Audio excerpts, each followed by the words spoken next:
स्त्री पुरुष की समानता, बल्कि विकास की गाड़ी में महिलाओं की आर्थिक संपन्नता, महिलाओं के रोजगार के अवसर बढ़ने चाहिए।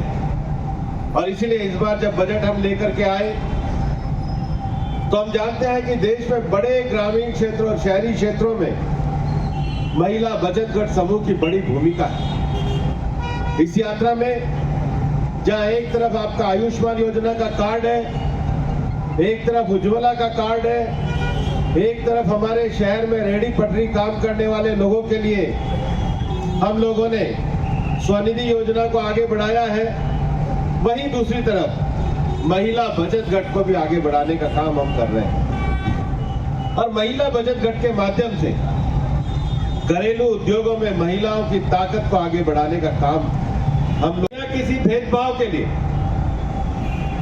बिना किसी पक्षपात के हम हर नागरिक तक विकसित भारत के संकल्प को लेकर के पहुंचे। और यही योजना 100% पूरी हो, इसके लिए आप सबको, यहाँ के अधिकारियों को बहुत बहुत बधाई। और मैं विश्वास करता हूं कि विकसित भारत यात्रा केवल 26 जनवरी नहीं, विकसित भारत की यात्रा 2047 में एक मजबूत और महाशक्ति वाले भारत को बनाएगी। जय हिंद, जय भारत।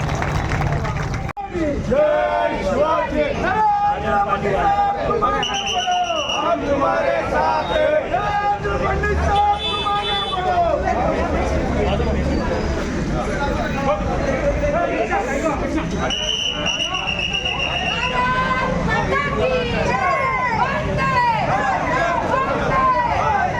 साहेबांना मी विनंती, सन्मान्यांना समोर उभं राहून आपण शपथ घेऊया. हे सगळे थांबा, सगळे बाकीचे थांबा, हे सगळे थांबा, सगळे कार्यकर्ते सगळे थांबा, बाकीचे इकडे खाली खाली वापस या बाहेर, सगळे मीडियाला बाहेर काढा, मीडिया पण बाहेर ना, मीडिया सगळे बाहेर. देश के 10 करोड़ किसानों को आज किसान सम्मान निधि पहुंचती है तो उसका सबसे बड़ा कारण जनधन खाते हैं। अभी एक भाई आकर के यहाँ पर प्रधानमंत्री स्वनिधि योजना के बारे में बता रहे थे। प्रधानमंत्री स्वनिधि योजना का जो लोन, अगर उनके खाते में जनधन खाता नहीं होता, अगर देश के नागरिकों के पास खाता नहीं होता तो ये लेन देन हो ही नहीं पाता, क्योंकि बिना किसी बिचौलिए के माध्यम से सीधा सरकार का पैसा उनके अकाउंट में गया, उन्होंने उसी से ट्रांसफर करके लोन पूरा किया और दूसरी किस्त भी अपने आप आई, तीसरी किस्त भी अपने आप आई। ये क्यों हो पा रहा है? क्योंकि हमने देश में गवर्नेंस को टेक्नोलॉजी के साथ जोड़ा, गवर्नेंस को ट्रांसपेरेंसी के साथ जोड़ा है, गवर्नेंस को पीपल्स फ्रेंडली मूवमेंट बनाया। और इसलिए औरंगाबाद में लंबे समय तक शहर बढ़ता गया, बस्ती बढ़ती गई, लेकिन पीने के पानी की सुविधा उपलब्ध नहीं होता। हम मान के चले कि 70 सालों में कांग्रेस के राज में जो बुनियादी चीजें थी, पानी घर घर पहुंचना था, स्वास्थ्य का कार्ड घर घर पहुंचना था, गरीब अपना कार्यक्रम चला सके उसके लिए स्वनिधि जैसी योजनाएं उनके पास पहुंचनी थी। और आज के इस समय में जिस भागादौड़ में हम चलते हैं, न्यूरो सर्जरी की बीमारी, कैंसर ऑन्कोलॉजी की बीमारी, हार्ट की बीमारी, ये घर के बजट को बिगाड़ देती है। देश के नागरिकों का पैसा सीधा उनको पहुंचाने का निश्चय किया। और दुनिया भर में जो परिवर्तन हो रहे थे, उस परिवर्तन में शासन व्यवस्था में नीतियों का परिवर्तन, शासन व्यवस्था में टेक्नोलॉजी का उपयोग और शासन व्यवस्था को जनता की भागीदारी के साथ आगे बढ़ाने के लक्ष्य को उन्होंने अपने शासन सूत्र में लिया। मुझे अच्छी तरह ध्यान है 2014 में प्रधानमंत्री बनते के साथ ही उन्होंने जनधन खाते को खोला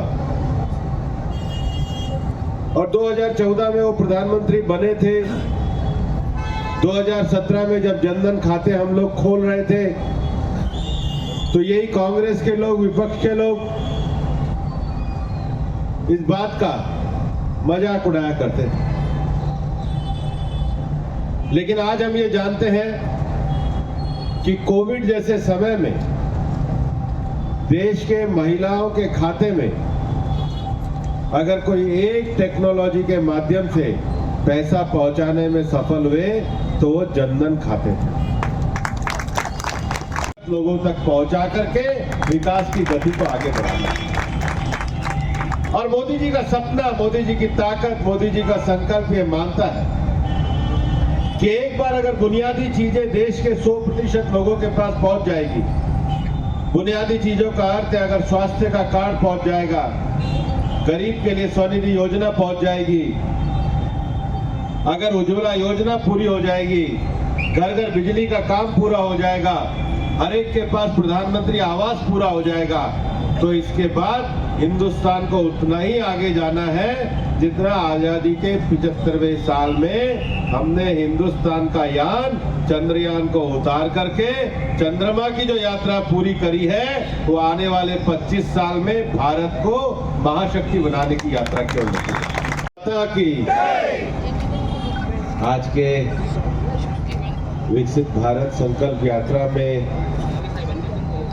उपस्थित आपके लोकप्रिय प्रतिनिधि मंत्री श्रीमान सावे जी, पार्टी के सभी वरिष्ठ पदाधिकारीगण, अधिकारीगण, पार्षदगण और भाई और बहनों,